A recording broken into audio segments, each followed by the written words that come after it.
Well, good afternoon, Manchester City fans around the world. Good afternoon, that man, Mr. Pep Guardiola. We are back after the international break, and as that man said right after the West Ham game, pre-season is now over. And what a start to the season. We have had full points, lots of goals, and as well treated some brilliant performances from one of our only signings, Savio there, who we've just seen on screen. Rodri is back in the squad as well. Not in the starting 11, on the bench. Seeing as we have started a little bit later this afternoon, I'm going to bring you the team in just a second. But of course, we are welcoming to the Etihad Stadium the Bees, Brentford, as we know, a tough test, especially the game last season. But we will, of course, be hoping to continue our fine start to the season. I can reveal that man there, after not starting in the pre-season, as Pep calls it, he does start tonight. Kyle Walker in the side, captain in the side, and let me bring you the other 10 players starting alongside him this afternoon. We begin with Ederson in goal. As you just heard there, Kyle Walker back in the side, captains his starting 11 alongside John Stones. Great performances from him in the international break. And that man there as well, Manuel Akanji. And completing the back four, Rico Lewis holds his spot, and how great it was to see him in an England shirt. Ilkay Gundogan makes his first full start since returning to the club alongside Kovacic. And none other than the king, Kevin De Bruyne. He went straight into my fantasy this week. Jack Grealish, after a star turn in the England team, back in the starting 11 alongside Savio. And completing our starting 11. There were questions on whether he'd start, but there he is. The big man who is in fine form and will be hoping to make it 3 hat-tricks in a row. I'm sure we'll be speaking about all of that in just a second, but first let me welcome Tash and Paul to Matchday Live, and let me welcome you to the Etihad Stadium. My name is Cel Spellman, and as always, a dream to be with you building up to this 3 o'clock kickoff against Brentford. Paul, it was funny Pep referring to the start of the season as pre-season. Usually we're slow starters. Were you surprised at how well we have hit the ground running? Yeah, I was, and been fortunate enough to be part of the pre-season tour for the Barcelona game in Orlando. I think the players themselves were a little bit worried that they wouldn't be quite up to speed, fitness-wise, the first game of the season. But then going down to Chelsea, fantastic result the first game, and that breeds confidence. Getting a clean sheet, 2 goals, and then obviously the Ipswich game and the performance against West Ham was fantastic. So I think Pep's probably pleasantly surprised, but it must be a nightmare for other managers and other teams hearing Pep after they've just won the 3 games of the season, first 3 games of the season, getting right points, saying pre-season's over now. Yeah. But it'll be a tough game today after the national break, but what a fantastic start. And I think if the players and Pep are being honest, they probably didn't expect them to be that good that early with the players that have been missing as well. Yeah, absolutely. And as we say, we're usually used to kind of a bit of slow burner. So for us City fans, it's very exciting to know how far we can still go. I wondered, just Tash, from your experience, how is it frustrating sometimes if you've been in that good flow with your club team? And I always struggle with that into this international break that's just happened. I feel it does come early. But how difficult is it to zone into them playing for your international team and then switching back into your club team? Is it difficult? Yeah, I think it is, but these guys are not inexperienced at all. They would have been used to this, but I do think it does disrupt the season quite a lot, especially at the start. That's probably why Pep referred to as pre-season, because he would have included those 3 games at the start of the season. Yeah. As well as the ones in the summer, because he knew there was a break coming up. Yeah. But they're used to it. But would managers like for it to happen in future? Probably not. Because there is another one coming up in another 2 months' time or a month's time. So the players are experienced, they'll be used to it, and it gave the likes of Jack Grealish some good minutes under his belt. Yeah, he looked really tasty, playing in that more central role as well, which Pep did say we know he can play there. It's looking like he'll be out on the wing. Want to go to the other side of the pitch though and speak about, I think probably, I know Haaland's been amazing, but my player of the month was young Rico Lewis. Great to see him get called up for England. And we're looking like here, the trust obviously we know Pep has in him, but playing him on the left-hand side, Gvardiol on the bench. Are you surprised to see Rico's been put in that role? Actually, leading up to the game, I thought Rico might have had a little bit of a rest today.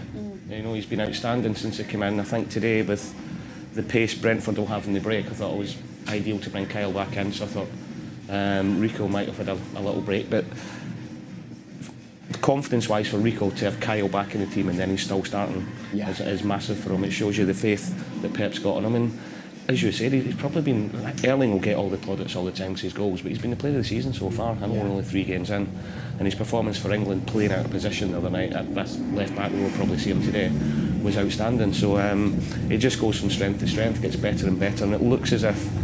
Last season, I think Rico probably felt as if he was there to play in the odd game here or there, or if Kyle was injured, or to come in as an understudy. Seeing him pre-season and seeing the games he's played in, he believes that he's ready to be in there with the rest of them as well. You know, he believes he's up there with the Walkers, with the Stones, with the Akanjis, that he deserves to play, which is massive for him. And I guess as well, Tash, it's football IQ, so to speak, and I think Pep's always referred to Gundogan as having the highest IQ that he's ever trained. But for him to be a naturally right-sided player, how smart do you have to be, and also how difficult is it to then go and play your game but on the other side of the pitch? I remember, I think he played on the left-hand side against Tottenham last season. But how difficult is that just generally, you know, for someone like myself who doesn't really play football to obviously that level? Yeah, I think having football IQ or football intelligence, it means they're probably obsessed with football, and I think the older generation as such, or you know, certainly my generation, not so much. Rico's generation were obsessed with football because we didn't have access to game analysis, or all we could do was watch it on TV or watch it down the park, whereas they have so many more aspects to that now. So for him, if he was already obsessed with football, he's already absorbing that now through other ways. And it means that Pep Guardiola just trusts him. He's going to play him in every position because of his football IQ is that high and that good of a level. Pep is going to put him in any position he can. And he's played midfield before. We've seen him play as a 3 with Rodri. And I think what Rico says, naturally, I think he wants to maybe move into that 8 role as well, which you can see what he does from the fullback position. Amazing to say he's at 19. That today. Do you reckon? I don't think. I know we're saying it's got a back 4 and Rico's going to left back. I think Rico more often than not will be in midfield, and they're supporting alongside either Kova or Ilkay and allowing Kevin. I think him and Ilkay will come in as a tool, push tool, push him a bit forward, and the fact he's got Jack in front of him as well will help him, you know, because as good as Jack is going forward, he works his absolute socks off defensively as well. He really does. Let's pick up on that midfield trio as well. Ilkay Gundogan coming back to Manchester City, makes his start in full debut again, second time round. What do you make of that midfield, Tash, of Kovacic, De Bruyne and Gundogan? Obviously, Rodri was one of the last to come back, so we know that he's arguably the best player in the world. But what do you think this midfield trio will be able to do today, and why has Pep opted for that? Yeah, I think it probably gives him a little bit more balance than what they've had before. With Rodri, he can cover a lot of ground. He protects the defence, he gets the ball, he starts attacks. But with this midfield, I think Paul's right. Rico will come in and almost sit alongside Ilkay Gundogan.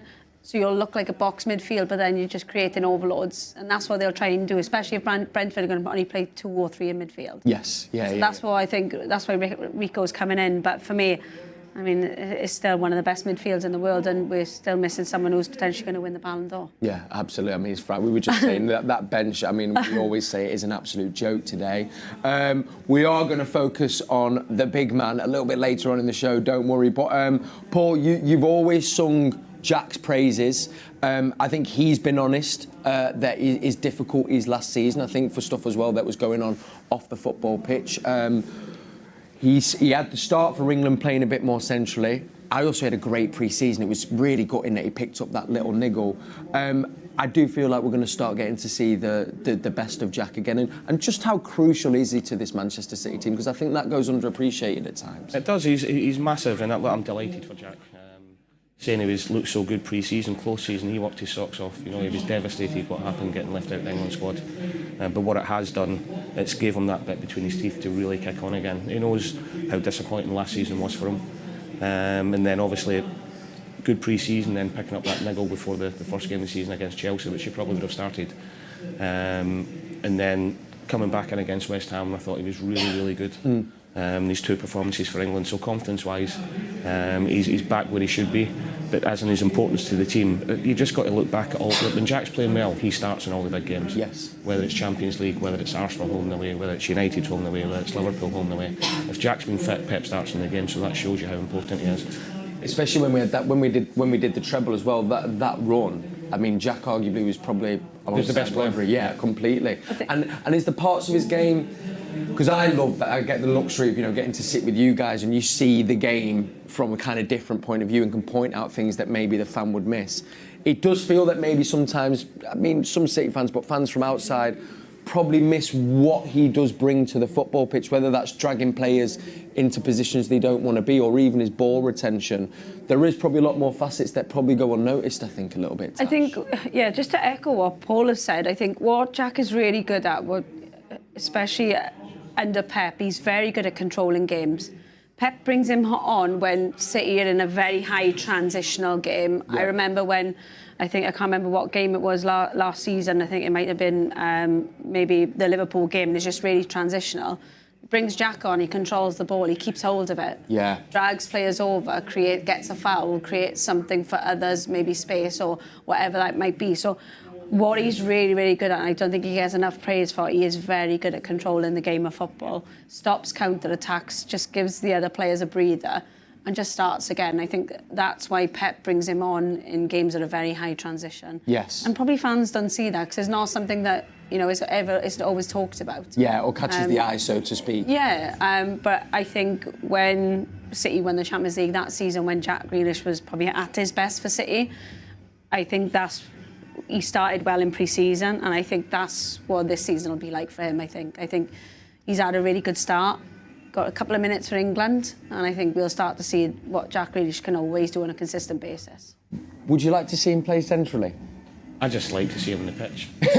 Anywhere. He can look. We know what he done at Villa. We need a free rein. He could go where he wanted in the pitch, but it's completely different here. Yeah. Playing in the system, playing in the setup that we play in here, but I don't think he gets enough credit for how intelligent he is as a footballer. As Tash rightly said there, he knows when to slow the game down, he knows when to take the pressure off, he knows when to keep hold of the ball, and he also knows the right time to release it. And Pep's all about creating overloads in different areas of the pitch. What Jack does is he always attracts two players out to him, and he always knows when to release it properly. He might not get the assist that people are talking about, but 9 times out of 10 he's on the pitch, he plays some part in the goal. Yes. Because he's dragging players out of position to create space for other players to go in and either assist or score. Going off what Paul said about that free rein, and I think that's what a lot of people forget when they say we want the Aston Villa Jack.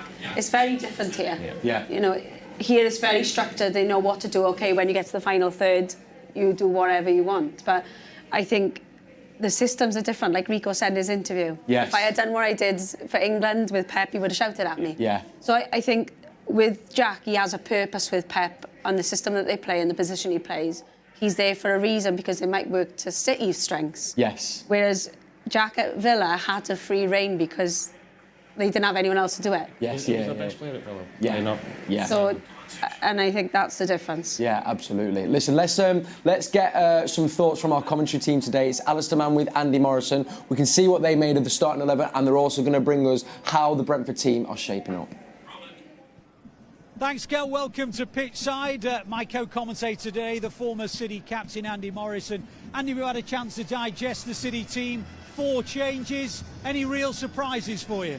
No, I don't think so. I think, I think it's a reflection of the strength of the squad that there are 4 changes, and it looks such a strong outfit. I like the balance of the team today. And it's been like that, I think, since the start of the season. To get up and running as quick as we have and look as strong as we have, and also looking at the bench, Ali, the strength of the squad is quite, remarkable at this moment in time. Of the 4 who come in, what do you think the thinking is behind it? Well, it's keeping things fresh. We're midweek, we're going into the Champions League, and then a huge game next weekend, and then Wednesday, we've got Watford, and I know the manager won't look any further than Brentford, respecting the fact that they have beat us, in the last couple of visits to the Etihad, and full respect for them. But there's a huge fixture list coming up, and he'll believe, and I believe, that there's enough on that pitch today to win the game, convincingly. 4 starts in a row for Rico Lewis. What is it particularly about him that has impressed Pep? Well, I think he's. You've got to trust players as a manager. You've got to know that you can rely on them in pressure situations, and he looks after the ball really well.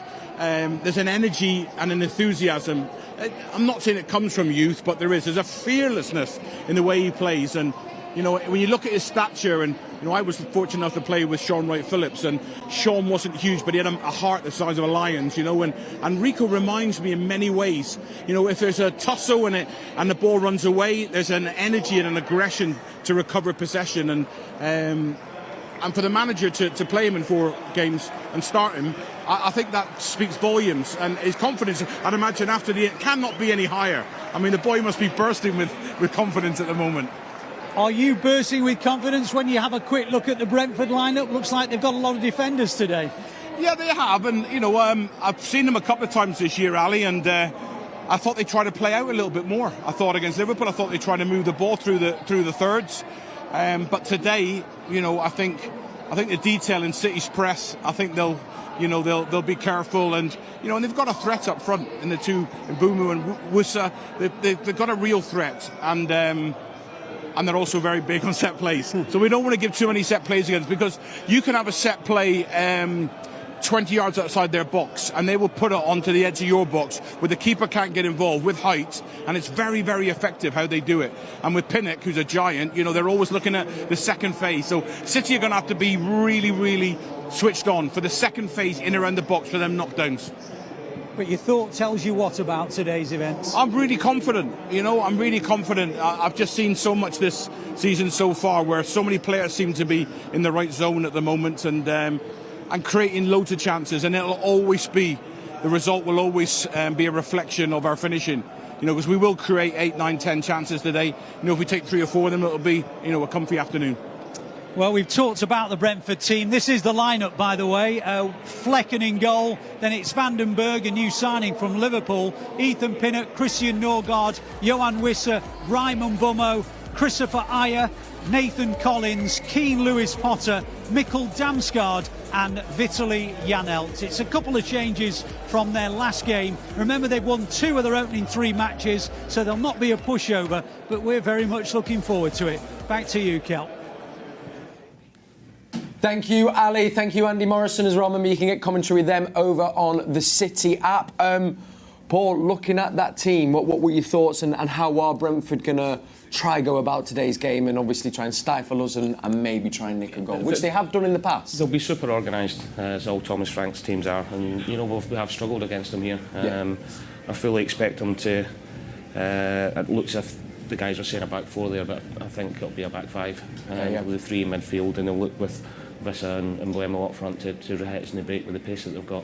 They will play for set plays, and Andy rightly said there, second balls are massive for them. We pride ourselves on not just the first contact from long throws or free kicks or goal kicks. Anything around the halfway line, Flecken will come out and take it. Everybody will just go into the box. Yeah. We've seen that here a couple of years ago when they ended up beating us, winning the first contact and then second balls picking up, and they scored the first goal from that. So it'll be difficult, but I just look at the team you've got today, and there's a lot of pace in it, there's a lot of guile, there's a lot of creativity, and when you come to Etihad, and we've seen it so much, you can only defend deep for so long. At some point, if it's not Erling or Jack or Savio or Kevin, Ilkay will pick up little pockets, Kovacic will drive past it, and it's going to be difficult for them. They all have the work cut out, but they'll try and make it as difficult as they can for us today. And yet again, we've seen it so many times and try and hit us in the break. Well, that's it. I mean, I think we can also bring up some goals, because in the 22-23 season, obviously, we can't forget that Brentford did do the double over us. They did have Ivan Toney. How big of a miss is he going to be, obviously, for this game? Because we can see, I think, obviously, he was a goal scorer, but also for Brentford as a whole in the season. I think, when he did get found guilty of whatever he did by the FA, I think, Brentford had to deal with him without him for 8 months. So they proved they could do it already. What they did give him, or he gave them, was a focal point. Mbeumo off the one side, Vissa off the other side, and they caused people problems because of the pace that they had. But because he was such a big character, very strong, great centrally, he also had really good awareness around him. He was a threat for anyone. And I think we saw that when City played them, when they did beat us here a couple of seasons ago. But I just think they have to just now adapt, and they've done really well at the start of the season. Yes, yeah, they really have. They obviously are coming up against a City side in imperious form. If they're going for that counter, what can City do to try and stop that from happening? Is it winning them second balls that they'll potentially win with the knock-ons, or is there something else as well, Paul? The second balls are going to be massive today, but as they are in every game. But Brentford, they do pride themselves on a lot of statistics, and second balls is right at the very top of doing that. But since Ivan's not been the team, and going back to last season, you know, Tash is bang on saying that he was the focal point for them, but they've had to change how they play since then. Yes. You know, they've not really, and Buemo is quite big and strong, but he's not as good as he was in there as Ivan Toney. So they do look to try and play out a little bit more. And then, you know, it might even be a quick up back and through, then look to get Vissa, look to get Buemo down the channel. So if anything, with Ivan not in the team, they try to play a little bit more football than just having that outlet from the goalkeeper or get it to the full back and launch it up to Ivan, get in and around them and get the second balls. But they do try to play a little bit and try to slide little balls in the channels, flip through to the front men who are quick. And that's where, and Pep says, isn't it, of all the different qualities that players bring, where Kyle Walker is so key to this team, because he is almost our get out of jail free card when we come up against teams with a quick counter. He can counter that in a way. Yeah, because as much as City play really good football, they play risk football. So when they go into the attacking third or the opposition's defensive third, City defend with two people. So they're counting on people, one, either winning the ball back really quick from a counter press, or two, banking on pacing behind. And what happens, City, we've seen loads of teams have counted on us, especially last season. I think we conceded quite a few goals in consecutive games from being counted on. Yes. So what Kyle Walker does give you is that safety blanket. Being able to press, really brave, and put everyone in Brentford's last third, but not being worried about the space that's left behind, because Kyle Walker's going to be able to track back, and that's what he has done so often. But it's risk football. It is. Also, and I don't think we can bring it up, but we might look at it in the week. The two goals that I remember of the Ipswich goal, and I think it was the West Ham, felt like carbon copies down that left-hand side, and it was that quick kind of break. Not saying, obviously, there'll be many areas where it probably could have been nullified, but it'll be interesting to see if actually Rico playing on that left-hand side, if he'll be able to counter it. Can you do that by almost reading the game and making sure you're knocking it out before that final goal gets paid, Paul? Well, it's trying to be a step ahead of them all the time, isn't it? And I'm sure we'll see, you know, Tash rightly said there, we defend the two at the back, but 9 times out of 10 it's going to be Akanji and Walker, who are two of our quickest defenders that are in there. You know, you see John Stones will be stepping in a lot, as we love to see him do. Delighted to see him back today, by the way. And obviously we're talking about Rico moving up forward and stepping in to make the box a little bit. So I think with Manu and with Kyle in there today, it's been well thought about, because they're the two players that if we are getting hit in the pace, that can handle it. Absolutely, thank you, Paul. Right, as we know, we love bringing our trophies to Manchester City fans all around the world. We want you to get as close to them as possible. Paul, I know you were recently in China on the trophy tour, and you were saying it's just growing and growing over there as well, which is quite amazing, really. Sean Wright Phillips is currently with the trophies and over in Japan, and we can now have a little clip to see how he's getting on. Hi everybody back home, especially Tash, Paul and Cal. I hope you're doing wonderful things back there, but I'm over here living it up in the sun. As you can see, I've clearly been at Puma Store at a fan's event because I've got the nice little hat and the new top that just came out. We've done multiple things. I've done loads of media work as usual, so I Paul's here to control me and make sure I misbehave. We also did the Shibuya concert, which those photos will be out soon. But most importantly, we're at the Fan Fest event, where it is just starting to pick up, get very busy, and I can imagine through the day it's just going to get even busier. But most importantly, after that, we're here for the screening of the Brentford game, which I think may go our way. Hopefully, Rodri starts today to get his legs going before the big Arsenal game as well the weekend after. But I'm going to throw it back to you guys now, because you're not doing the most important job. Peace out. What a guy. What a guy. What a guy. Also, as well, loving his turn as presenter, throwing it back to us guys as well. I see you, Sean. I hope you're enjoying yourself over there, and of course with all our Manchester City fans in Japan. It is so amazing when we get to bring, obviously, our trophies and the club closer to you, but seeing all the support for City around the world is very special. I'm sure you're all watching from around the world. And I must say, I thought he looked very smart in the new Definitely City shirt there and hat. I have to say, Aged, this is... aged 8 to 10, that was. But the bucket hat was extra large. You may have seen this is, of course, a brand new, well, it's our 4th kit, but it's also a new range inspired by definitely maybe the iconic Oasis album, designed by Noel Gallagher. I mean, you've probably seen already the pictures, the vinyl cover that they recreate. Pep was wearing this bomber, so I thought I'd channel my inner Pep.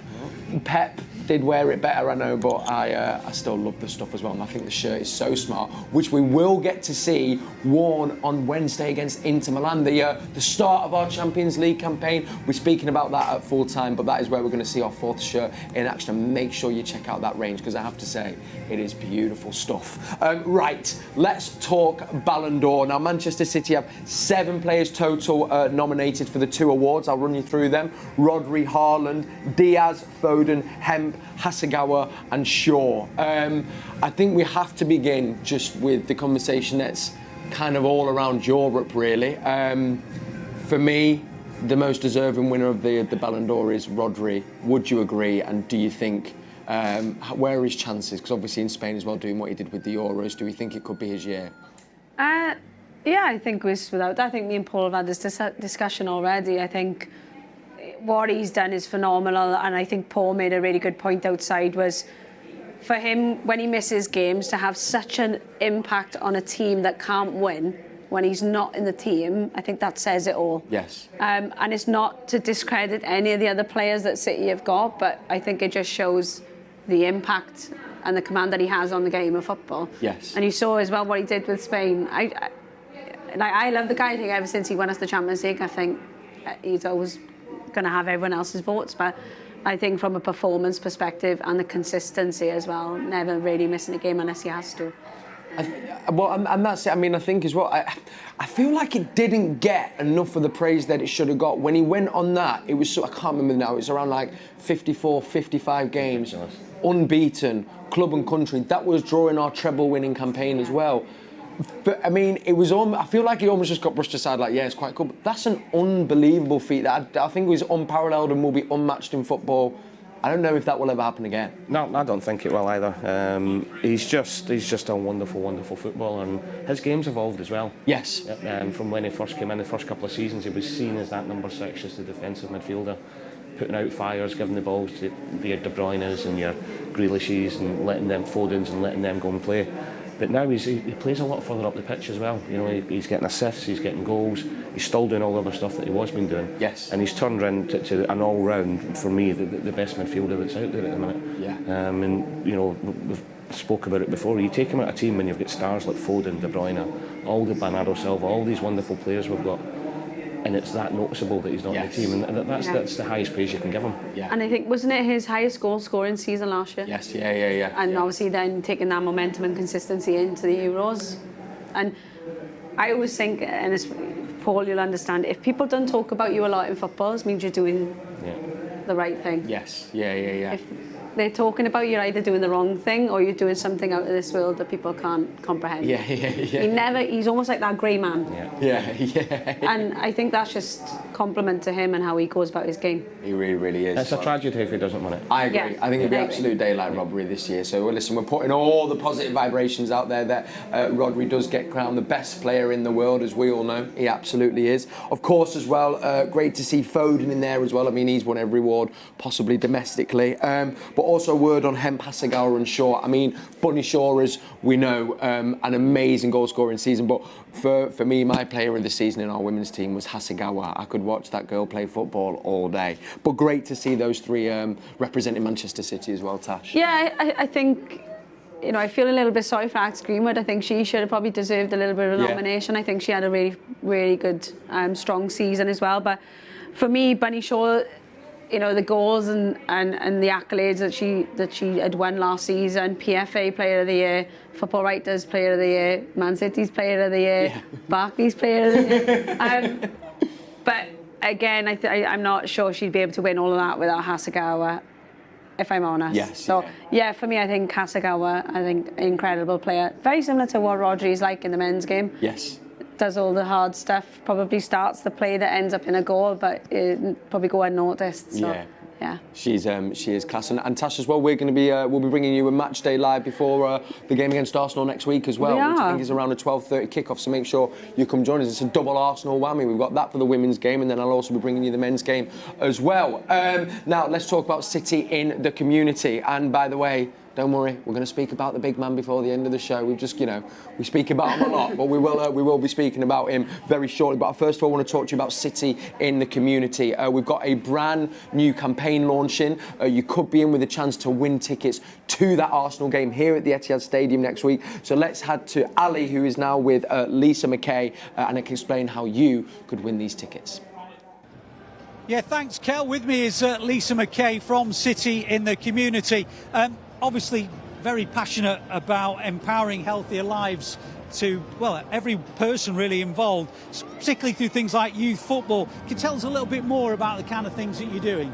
Yeah, absolutely. At City in the community, we have programmes for everybody, regardless of age, gender, ability, disability. We're here to empower healthier lives through football, so that means we provide educational pathways and positive opportunities for young individuals across Manchester, but also creating safe spaces for people to go and take part in physical activity, to meet new people, to engage in a positive environment and really increase their levels of aspiration and take them to the next level, get them on a positive journey in life to create those opportunities and have a real positive outlook. I'm just looking at the details of the initiative that you've got, the CITC prize draw. Just tell us a little bit more about that and how it supports the young people of Greater Manchester. Absolutely. The prize draw is fundamental to us at City in the community. As you know, we're a charity organisation, so all the support we can get is so important to us. So this amazing opportunity with the prize draw enables us to bring really good funding into our organisation to continue the great work that we're doing and do more. We've got so many people out there in Manchester who need our help and support. So the more support we get from the fans, from our stakeholders, the more we can support our community. And of course the bonus prize is that the biggest, hottest ticket in town, you can win tickets for the City Arsenal game. So maybe you better remind everyone how they can actually have a go and try and win them. Absolutely, hot off the press, we've got Arsenal tickets in the prizes this month, so amazing opportunity. If you go to mancity.com/CITC prize draw, sign up there, you can buy a one-off ticket, as many tickets as you like, £5 a ticket, or you can also sign up for a monthly subscription where you're in it to win it every single month. Sounds good to me. Thank you. That's Lisa McKay from City in the community. Your chance to win tickets, well, you can't get them any other way. They've sold out a long, long time ago. Make sure you get your entries in. Back to you, Kel. Ali, thank you so much. Lisa, thank you so much as well. I know how influential you are in all the campaigns and work that City in the community does, so thank you for that. And you heard what Lisa said, it's the hottest ticket in town next week. It's sold out. The only way you're going to get there is if you enter this prize draw. So it's mancity.com/CITC prize draw. Paul, just a quick word on City in the community. I think it's probably one of the proudest arms of Manchester City in a way, the work that they do in the community and beyond as well. I think its legacy kind of can't be understated. Yeah, they're the best, and from the education, from the food banks to the, I was involved with the dementia programme they were doing last season as well. And it's not just here in Manchester, they do it all over the world with the Citizen Givings Project as well. And the way they give things back, the stuff they do for the community, for the people who aren't as lucky as what we are a lot of the times, it's just an amazing. So Mike Geary and his team deserve so much credit because they are the best at what they do. They really, really are. And as we say, it's thanks to you as well, where you're able to enter these draws and offer your support and donations. It makes a massive difference and goes a long way. So thank you, and get involved in that draw, and we'll see you here at the Arsenal game. Right. We'll do it. Let's speak about the big man.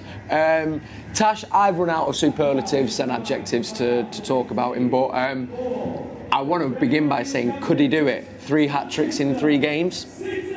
I mean, why not? I think he's exceeded everyone's expectations, I think when he came in from Dortmund, everyone knew, what his qualities were. He was fast, will run in behind, will score goals. Mm-hmm. So that's the 3 things everyone knew for certain what was going to happen. Did we ever think he was going to score 50-odd goals in a season or in a calendar year? No. and I think that the thing with him and what's scary, and I think Paul has said this before, the fact that he wants to get better, that is scary. Yeah. But he understands, he's aware, and he has the intelligence and the emotional intelligence enough to say, no, I'm not very good at coming into feet. No, I could be better with back to goal. So the vulnerability shows that he's aware of his weaknesses. That is pretty scary. Yeah.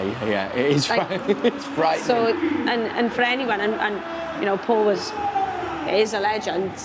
I think for anyone to admit weakness is quite a hard thing to do. Yes. And for him to openly talk about it, I think that just shows bravery and a massive amount of confidence. That's it, massive amount of confidence. Also that mentality and mindset. I mean, we've just been going through the 7 goals he scored so far this season. There was a great thing about he scored more goals than I think half the Premier League teams. But that mentality as well, obviously we know the closeness with his dad. I know you know his dad as well. But that was, remember, something you mentioned when we first signed him, was like obviously all those physical attributes and the technical attributes, but that arguably is probably one of the biggest assets to his game. His mentality for somebody so young is frightening. Yeah. We can talk about everything else about him, and already this season, talking about he's back to play and coming into feet, he's been so much better. I know he's worked at it all the way through pre-season. He's staying out after training 20-30 minutes just to work and touch way back to goal, lay it off, get in the box. But can he do it again today? I really hope so. It'll be an emotional day for him today. Yes. You know, the loss of Ivar, who was a lovely, lovely man, big family friend. You know, and Erling called him uncle and looked after Erling a lot off the pitch. And he'll want to go out there and do something special in memory of Ivar as well today, not just a hat-trick or getting the 3 points. So. But I'm delighted to see him out there as well, to pay respects to Ivar as well. As I said, he was just an amazing man. Absolutely, Paul. We're echoing that as well, offering all our condolences and love and support to Ivan and his family. He is as well, which is quite frightening, 3 away from 100 for City, having only played 102 games. I think only Shearer and Henry have won 3 golden boots in a row, so it feels like Haaland could be on his way to do that. It's funny as well, these little assets of his game that he's improving and wants to get better at, and Pep spoke about as well, he had a full pre-season, had time off and has come back 100% fit. Fans do forget the toll that it takes on players' bodies, on their mind as well, and what we're actually seeing is what you do get when you get a full break and you come back fully refreshed as well. I think that's been interesting to see. Gosh, he looks a real beast all of a sudden, Tash. Yeah, I think, and this is where players probably sound like they're complaining about the amount of games, and people's counter argument is where you get paid a lot, to play football, but some of these players are playing like 70, 80, 90 games a season and having 2 weeks off, that's it. So for Haaland, probably last year, after the back of the Champions League, they went in straight, a week later into another game. Yes, and then 2 weeks later, they had an international fixture. So I think people forget that it's not a physical tiredness, it's a mental fatigue as well that comes with it. And we've seen what Jack looks like after this pre-season. Maybe it was a good thing not going away with England. Yeah. Because he's actually probably had the rest that he needs, and that mental fatigue is gone. Yeah. And you can see that Haaland's come in, he hasn't got any injuries that he's having to look after. He's wanting to stay after training, which Pep admitted he didn't do last season. And these are little things that, again, players are probably doing because they do feel mentally fresh, that they've got that capacity left. Yes. To still want to do more. To be able to go out and do it, absolutely.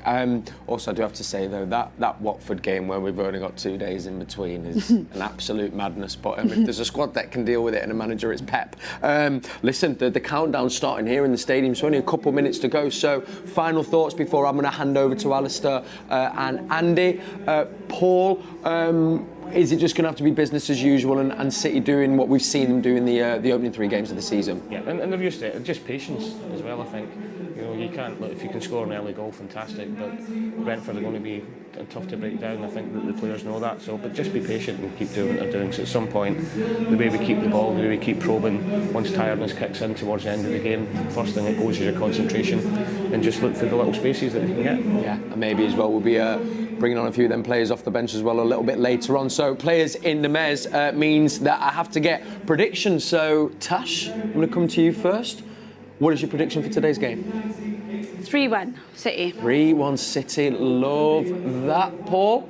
I probably won't be able to show my face in Brentford's training ground again. So I'm going to go 4-0. 4-0 City. Comfortable 4-0. Goal scorer wise, Tash, if you had to pick a few of those goal scorers, or is it just the one goal scorer for you? No, I think I got a bit of a feeling that Grealish might get a goal. Yeah, no. I can see Jack scoring as well. I know, but we do have to be wary, I think, as we did allude to at the start, though, Paul, as well. Brentford are not going to be pushovers. We've seen what they've done here previously, so we're going to have to keep an eye out for the threat that they have as well. Yeah, and they've went with 4 centre-halves out there as well, which, whether that's the back 4, I think they'll be part of a back 5. So the height, set pieces, they always are important, but I think especially today they're going to have to make sure that set pieces were really on it. Absolutely. Great to see Phil Foden there as well. He's back in the team. Obviously had that illness before the break, and great to see Ilkay Gundogan there on the right, making his full debut since returning. And John Stones as well back in the team. Well, all to play for. We have got 5 minutes till kick-off, so thank you for joining us. Come join me, Paul and Tash at half-time and at full-time. And now go and get your commentary with Alistair Mann and Andy Morrison. Thank you for watching. Come on, City.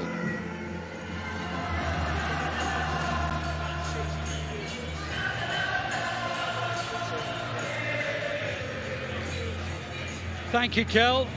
Welcome to the Etihad Stadium. It is one of those days where you just feel as though the season has restarted after the international break. And now, just to get the whole feeling across about how intense things are going to suddenly be, the Blues will face 2 games a week, pretty much every week now, until the end of the calendar year. There are another couple of international breaks just to get in the way of the rhythm perhaps, but the reality is that every Saturday and Wednesday or Tuesday on occasion we will see the Blues in action as they look to add silverware both at home and abroad. Another sellout crowd. It's a lovely day in Manchester. Temperatures run about 70 degrees Fahrenheit at kick-off time. We're still just about in summertime. And you can see among the City fans, short sleeve shirts in abundance. And so, for only the second time this season, City are at the Etihad Stadium, where they welcome Brentford as they attempt to consolidate their early leadership of the Premier League table. It's the first of 4 home games in succession in 3 different competitions as the fixture list really starts to intensify after they were just expecting a game a week in August. The first challenge today pits them against the last visiting team to take 3 points away when Brentford beat City back in November 2022 in the final match before the Qatar World Cup. Well, following the international break, Pep Guardiola's been dealt a hefty blow with Nathan Ake stretchered off playing for Netherlands. He joins Oscar Bob on the treatment table. There are 4 changes to the 11 which won at West Ham at the end of August. John Stones, Kyle Walker and Ilkay Gundogan as starters for the first time this campaign, while Savinho is back from injury. Erling Haaland, Jack Grealish and Kevin De Bruyne all scored for their countries, while Rico Lewis earned another full international cap, recognition of his exceptional start to this new campaign. But Brentford, meanwhile, arrive here with 6 points to their name after a positive start to the season. They've made 2 changes, with Lewis Potter and Van den Berg coming